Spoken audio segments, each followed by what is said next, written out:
Support bang. Support.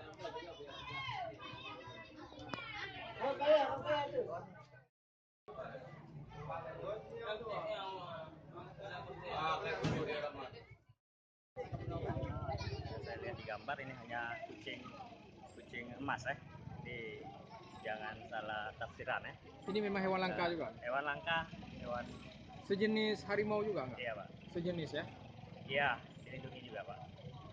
Dia berbahaya nggak pak kalau di lingkungan Kalau masyarakat? dia terasa mengancam ya, otomatis dia menerkam kita Jadi waspada aja pak. Kalau di Aceh pernah ada kasus seperti ini?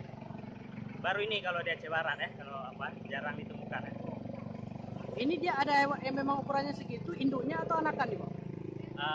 Ada bisa besar lagi, bisa sebesar anak kambing mungkin. Itu anakannya atau induknya? Kalau dilihat udah mau dewasa lah kalau dilihat Ya. Ini berbahaya nih bang hewannya. Ini rencananya buat kemana pak? Ini kalau lihat kondisi, kalau keadaannya sehat, ini kita biasa lepaskan dulu. Tapi kalau keadaannya cedera, bakal kita karantina, kita obati dulu. Kita ada tim medisnya juga bawa ke Banda Aceh ya. Kalau udah keadaan dia sehat ya dilepaskan ke hutan kita, kawasan konservasi.